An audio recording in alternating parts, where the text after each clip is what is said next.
This morning, I'm being joined by Dr. Muda Yusuf. He is the CEO of Center for the Promotion of Private Enterprise. He's going to give us an insight into what really is going on, what really these policies mean, and if Nigerians still have to be patient, and how much longer we have to be patient to start reaping the benefit of these policies. Dr. Muda Yusuf, good morning to you. Good morning to you. And thank you for joining me this early morning. Nigerians are thankful, and so am I. Thank you. Thank you for having me. All right, so let's go straight into this. Nigerians are getting a bit concerned. You know, when the subsidy was removed, some were happy, some felt otherwise. Then we got to the floating of the naira. Some were happy. Some felt, well, we've never had it at 400 anyway, so what's the big deal? But right now, we're seeing certain activities, alignment in the economy that has brought about an increase in the cost of living. Of course, we see with the currency floating and even removal of subsidy, price of foodstuff has gone up. But more troubling is the reference organizations like the Port are making to the exchange of the Forex and even that of the discos to the Forex. Really, what is happening in the economic space right now? Is it a bad decision? Or is it capitalists that are taking advantage? Where are we right now? Well, thank you very much for having me. The policies in themselves are not bad. They are very important and necessary and perhaps inevitable reforms that we needed to have if we need to even more keep the economy afloat. I'm referring to the two major reforms that have taken place. I'm talking about the unification of the exchange rate and the fuel subsidy removal. These are reforms or policy decisions that we don't need to regret, and I'm not sure we regret it going forward. But I must also say that policymakers also need to be sensitive to the environment. They need to be sensitive to the social context of policy, because policies are made for human beings and not the other way around. And the whole essence of reforms is to improve the life and the welfare of the people. Now, we had these two major reforms, particularly the fuel subsidy. The unification of the exchange rate, I'm not sure that really has much direct impact. And just as you said, even before now, the effective exchange rate in the economy has always been well over 700. Yes, some agencies or utility providers have been making reference to that and using it as an excuse to review fees. But it's not as if the unification itself has actually triggered, in real terms, any significant changes in cost. That is why if you go around the marketplace and the supermarkets, it's not as if prices have changed that much. But of course, for things that has to do with transportation or activities that relate directly to transportation, of course, there have been changes in prices. And of course, for the individuals who have to commute, car owners, and all of that, those who use generator, there has been a direct effect of the fuel subsidy removal. So the impact that was felt the most in terms of the negative effect is the fuel subsidy removal. Now, I was talking about social sensitivity or sensitivity to the social context. Within the context of some of these other agencies, some of them are government agencies, some of them are not fully government agencies. like the port, for instance, the customs and the CBN. Okay. It is the CBN that normally gives instruction as to what exchange rate to be used for the computation of import duty. I believe, and this is where the policymakers also need to be on top of their game. This is not the time to be introducing new policies that will add to the burden that currently exists. It is most insensitive to do so, and it's also a bad strategy in political management or governance. The citizens are still reeling under the pain of the fuel subsidy. And the fuel subsidy, from all we know, is going to lead to a lot of savings. Just as the exchange rate unification will also bring a lot of savings. The exchange rate unification is likely to bring close to 3 trillion in terms of savings. The fuel subsidy is also likely to bring close to 6 to 7 trillion in terms of savings. So there's enough fiscal space to tolerate some other things in terms of, giving concessions to people, giving concessions in import duties, giving concessions in taxation, especially for the vulnerable groups. So it is bad strategy in my view, and that is why I know the president has advisor on strategy. It's Dele Alaki. Yes. He recently appointed Adiza Bala Mohammed, yes. Bala Usman, Policy to be advisor, policy coordination. Yes. These things require coordination. Because we are dealing with human beings, I don't want to create a situation where you create a social environment that will make even governance itself very difficult to do. Or for us to be able to progress with the reforms and achieve whatever we needed to achieve. All right. So I agree fully with you that we need to be sensitive and we need to be careful the way we sequence the introduction of policies. All right. Now, to that extent, just for clarity, a lot of people will believe that would ask a question: what do agencies or institutions like the port and the discos, how much of Forex is involved in their daily activities? For example, when it comes to clearing of the car, is it because the price, the percentage of the car, is that what has made it go up, or is it other activities or charges at the port that is being denominated in foreign currencies that has increased the price? Because according to The Guardian yesterday, the least amount to spend on clearing a car right now is 1.1 million naira. How much of Forex is involved in the activities of these two agencies or sectors? No, you see, what has happened with the import duty and the customs is that normally, if you import anything, any cargo, anything into the economy, these things are bought in dollars. For them to be able to charge import duty, they normally convert to naira. And traditionally, the benchmark exchange rate they use has always been below even the official rate. Before now, the benchmark was around 420, even when the official exchange rate was 461. Now that the exchange rate has moved to, around 750, 760, they are now coming with a revised benchmark for the exchange rate conversion, which they now moved not to the new rate, but to around 589, which is still below the new unified rate. Yes. It's still below it. But the point is that is a revenue objective.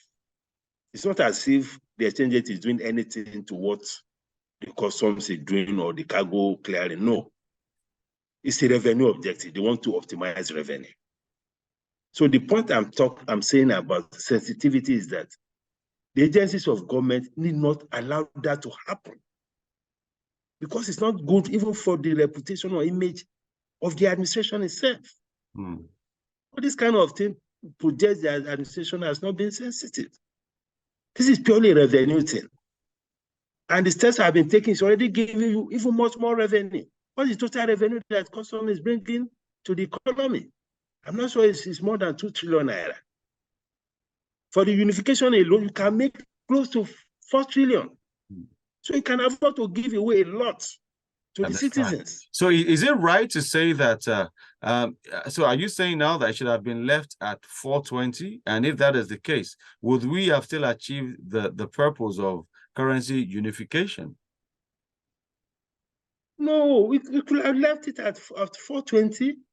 And even if you ask me, we can reduce the duty further as part of the palliatives that you are promising. I mean, what do you lose? If you say, okay, for all these small cars, 2,000 cc and below, you cut the duty by 50%. The citizens will be happy that at least you are giving something back to them. Because the whole idea of this reform is to redistribute the benefits in the economy, to move it away from all this round-tripping, those who are in arbitrage, to the people. That is the whole essence of the reform. The same thing with the fuel subsidy. We say we are subsidizing the wrong people, we are subsidizing neighboring countries. You move the resources back to the people. That is the objective. So what is wrong if you say, okay, all these vehicles, 2,000 cc and below, assuming you even exclude all these SUVs that belong to the higher class of people. Yes. You can reduce the duty. Right now, the duty is about 40%. You can bring the duty to 25% and ask the customs to stay on the 420 exchange rate something. And in terms of revenue, you may not even lose much revenue. Because the higher the duty, the higher the smuggling. More vehicles will now be smuggled. So at the end of the day, even the revenue that they say they are chasing, they may not even get that much revenue. So this is all about strategy to manage an economy well and to be sensitive to the social conditions of the people. All right. So I think people need to be on top of their game so they don't create problems for the administration. Just for clarity and on a lighter note, you were saying the government should either reduce or vary the import duty for cars that are 2,000 cc and lower. Some of us might be using cars that are higher than that, not because we want to, but because of bad roads. So I think that should also be considered. So please. The general impression is that once you are riding SUVs, then you are up there. Yeah, I get the point that you are making. but I mean, I haven't said that. And then now government will be making an additional 3 trillion from the exchange rate unification, like you said, and subsidy. The subsidy we understand, because that means that you are now all the money you'll have spent, you have it and you can plow it into something else. But can you explain to us how this 3 trillion will be made from the exchange rate unification? No, the point is that, before now, yes, annually, the central bank sells in the R&E window, that's the foreign exchange market, close to $20 billion annually. That's averagely. That's what the CBN brings to the official market. And the CBN sells it at 460. Now, if we assume that the CBN will still bring the same amount into the market, it could be more. If our, we are able to curb all theft and the rest of that, we can have more. If we bring the same amount to the market, we are seeing a differential of almost 200 naira on every dollar. So rather than sell it at 460, you are now selling it at over 700. The last intervention of the CBN was at around 760. You can see the gap. If you multiply that by almost 20 billion annually, if you assume that it's still 20 billion, you are getting to almost 4 trillion.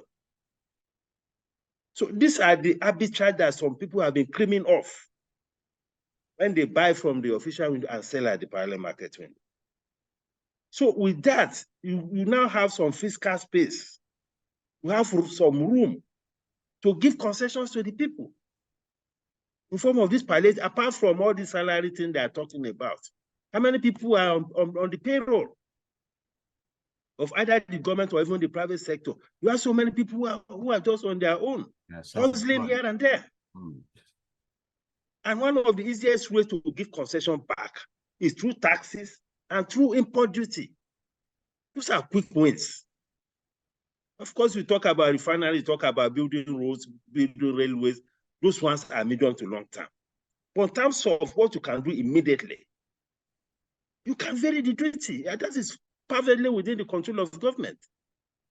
I imagine if Tinubu comes and says, okay, I'm giving 50% duty drop for cars, perhaps even including the kind of cars that you ride. I mean, even though the fuel is still high, but you still have some relief. Yeah. There are some young people who want to go into all this Uber and all this e-hailing thing. It makes it more accessible. It makes the thing more affordable because this is a country where you don't have effective mass transit. So once in a while, even with all these problems, you can still put your car on the road. You can make a choice of cars that don't consume too much fuel and all of that. All right. You know, and it's not just limited to cars. Intermediate product that industries are using, and their raw materials, you can reduce the duty.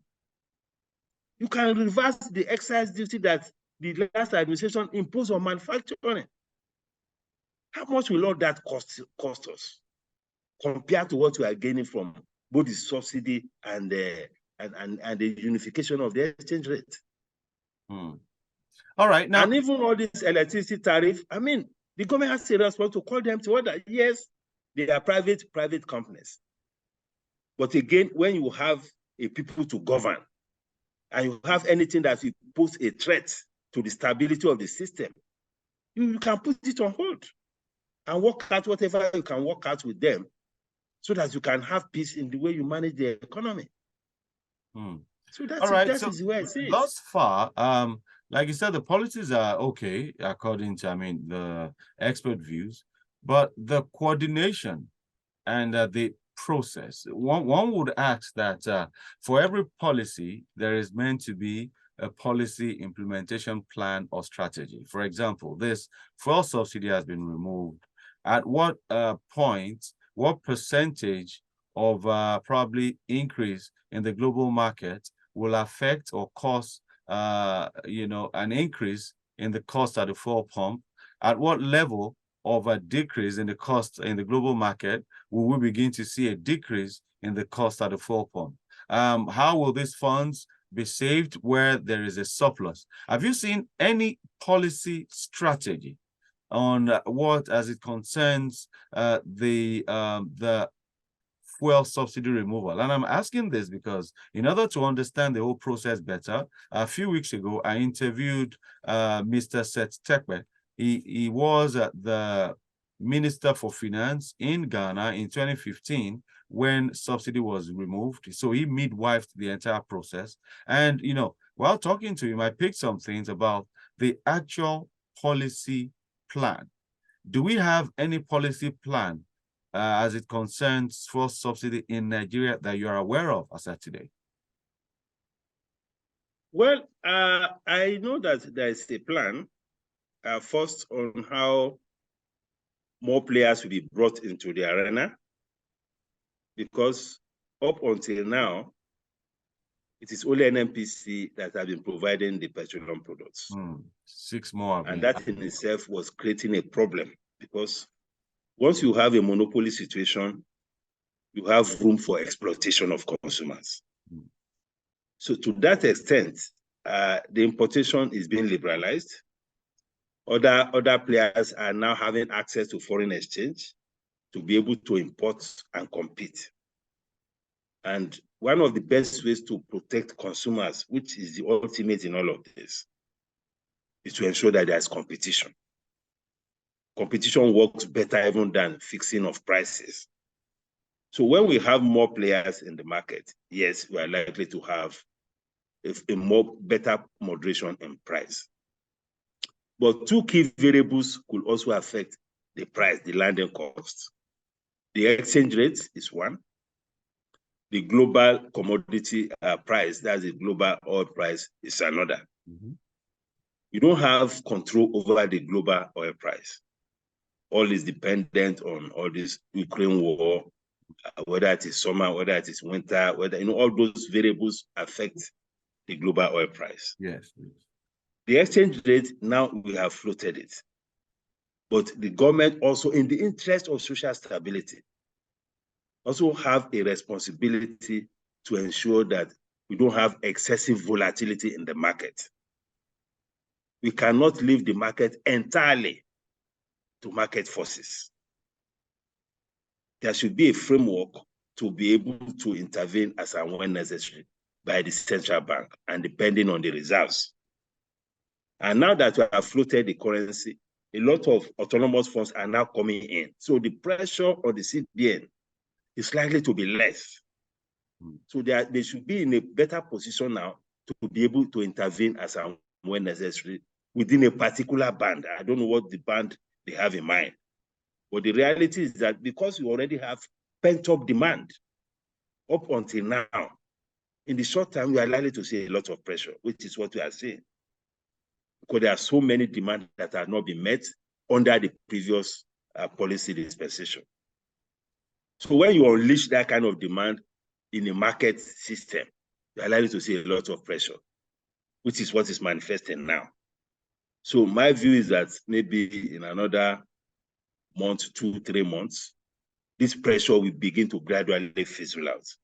And we're likely to see a much better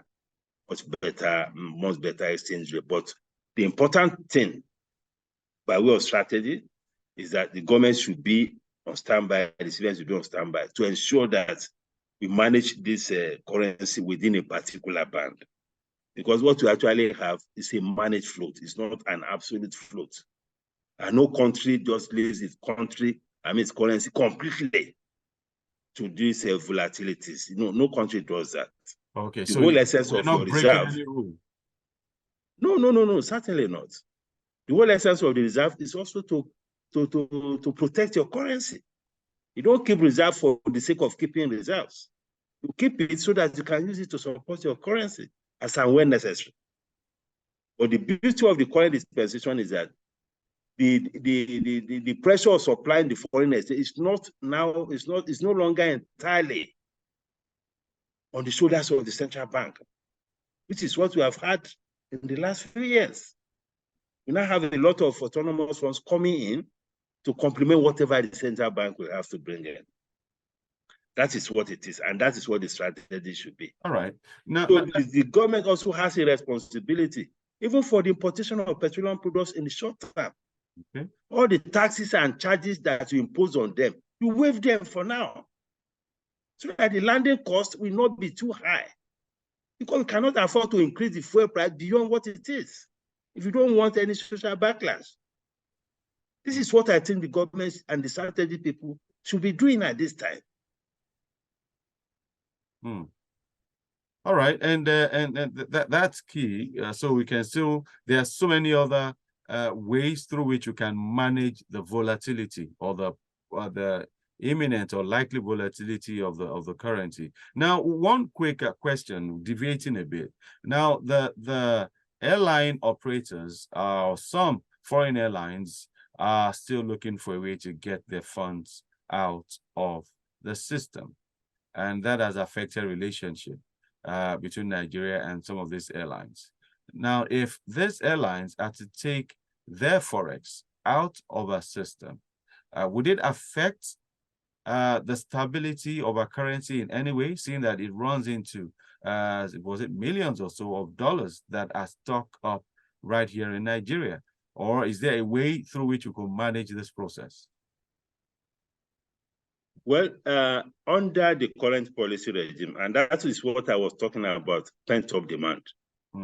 There are a whole lot of forex demand that have been hanging here and there, including that of the airlines. Yes.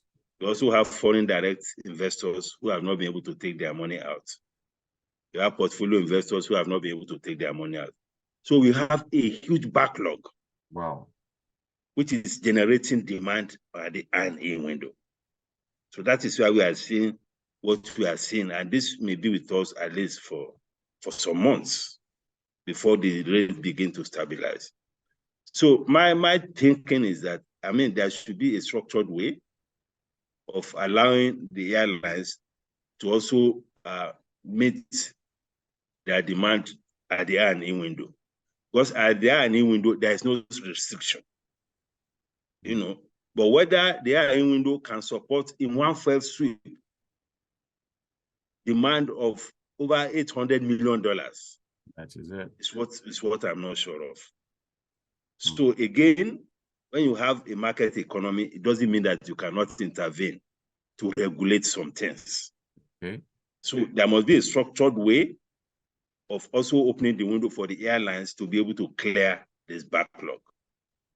But the only thing which unfortunately is the case now is that they will not be able to clear the backlog at 460, which is what they were expecting. Now that the currency has been floated, they will lose value in terms of what the dollar equivalent will be. All right. Because they now have to go through the R&E window to be able to clear this backlog. So there's a big loss for them, maybe a loss of maybe 40% or more. Wow. But that is the reality that they have to live with. Is that good for the image of Nigeria? Would it affect us in any way negatively? No, that is still better than having their money stuck here. It's worse. The fact that they could not take their money out is even it's worse for our image. It's worse for our reputation. Nigeria currently has the highest amount of airline funds that have not been repatriated in the whole world. Wow. I mean, what can be worse than that in terms of reputation? What a reputation, yeah. If they have a window to now gradually move it out, of course, maybe they can't get it at the rate at which they were expecting to get it. Then I think it's much better than getting their funds stock. And going forward, they will now price their tickets, appropriately to reflect the current rates. So that as they sell their tickets, they can go to our window, repatriate their money. And that's it. And the same thing applies to all other investors who are foreign investors or foreign portfolio investors. Okay. All right. Now, a final question, so I can let you go and get your day started perfectly. With the policy of government thus far, how can we ensure, because you reeled out some figures, 3 million from floating, 3-point-something trillion rather, from currency floating, and another 67 trillion from the subsidy removal. We're talking approximately 10 trillion naira, which is around $13 billion that will be coming in annually, if I'm not wrong. Or, how can we ensure the proper, prudent use of these funds? What is the best way from your professional point? Because, government, we're thinking political right now, how to balance things out and favor the entire nation. But from your professional view, how should these funds be managed? A separate fund management team be set up? Or how do we monitor and make sure that it's used prudently? Well, first of all, let me say that you are already running a heavy deficit. The deficit in 2023 budget is almost 12 trillion naira. So it's not as if this money will also be available in cash as such. Because there's already a hole, a deep hole, in which some of these savings will go to. Okay. So one way is to reduce the deficit. So that means not all the cash will be available to spend. But there is still some benefit in reducing deficit, so that will reduce your borrowing, and to also reduce the borrowing cost, which is the debt service obligations. So not all the money will be available in cash. Now, as for how it will be, these are some of the things that needs to be put on the table for the citizens. Okay. And this is about communication and messaging to the people. Okay, so amounts we go into offsetting or reducing the deficit. This particular amount will go into social intervention.